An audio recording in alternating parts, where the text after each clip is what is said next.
ಇನ್ನು ಕಾಂಗ್ರೆಸ್ ದೇಶದ ಜನರಿಗೆ ಗೊಂದಲ ಮೂಡಿಸ್ತಾ ಇದೆ ಅಂತ ಹೇಳಿ ಕೇಂದ್ರ ಸಚಿವ ಪ್ರಹ್ಲಾದ್ ಜೋಶಿ ಅವರು ಆರೋಪವನ್ನು ಮಾಡಿದ್ದಾರೆ.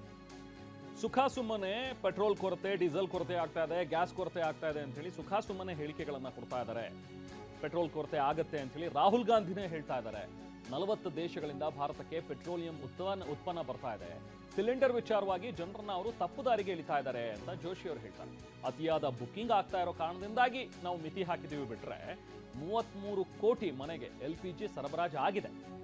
ಇನ್ನು 5 ದಿನಗಳಲ್ಲಿ 28% LPG ಉತ್ಪಾದನೆಯನ್ನ ನಾವೀಗಾಗಲೇ ಹೆಚ್ಚಿಸಿದೀವಿ. ಈ 5 ದಿನದಲ್ಲಿ ಕಾಂಗ್ರೆಸ್ ಬೇಜವಾಬ್ದಾರಿತನದ ಪರಮಾವಧಿ ಮೆರಿತಾ ಇದೆ. ಮಧ್ಯಪ್ರಾಚ್ಯದಲ್ಲಿ ಮೂಲಸೌಕರ್ಯಕ್ಕೆ ಸಮಸ್ಯೆ ಆಗಿದೆ, ಅದನ್ನು ಅರ್ಥ ಮಾಡ್ಕೋಬೇಕು. ಅಗತ್ಯ ಬಿದ್ದರೆ ಭಾರತದಲ್ಲೇ ಹೆಚ್ಚು ಉತ್ಪಾದನೆ ಮಾಡ್ತೀವಿ ಅಂತ ಹೇಳಿ ಕೇಂದ್ರ ಸಚಿವ ಪ್ರಹ್ಲಾದ್ ಜೋಶಿ ಹೇಳಿದರು. ನಿನ್ನೆ ರಾಹುಲ್ ಗಾಂಧಿ ಒಂದು ಸ್ಟೇಟ್ಮೆಂಟ್ ಕೊಟ್ರ. ನಿನ್ನೆ ಸಾಯಂಕಾಲ ಪೆಟ್ರೋಲ್ ಡೀಸೆಲ್ ಕ್ರೈಸಿಸ್ ಆಗ್ತದಂತೆ. ಇಡೀ ದೇಶದಲ್ಲಿ ಇವತ್ತು ಎಲ್ಲಿಲ್ಲ, ಮುಂದೂ ಎಲ್ಲೂ ಇರೋದಿಲ್ಲ. ನಮ್ಮ ಮಲ್ಟಿಪಲ್ ಸೋರ್ಸಸ್ಸನ್ನು ಮೊದಲು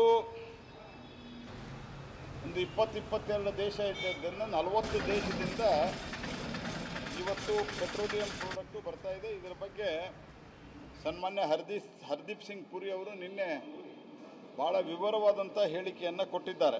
ಇವನ್ ಕಮರ್ಷಿಯಲ್ LPGಯಲ್ಲೂ ಕೂಡ ಅನಗತ್ಯವಾಗಿ ಕಾಂಗ್ರೆಸ್ ಪಾರ್ಟಿ ಸ್ವತಃ ಮುಖ್ಯಮಂತ್ರಿಗಳು ಮತ್ತು ದೇಶದಲ್ಲಿ ಒಬ್ಬ ಅತ್ಯಂತ ಅಪ್ರಬುದ್ಧ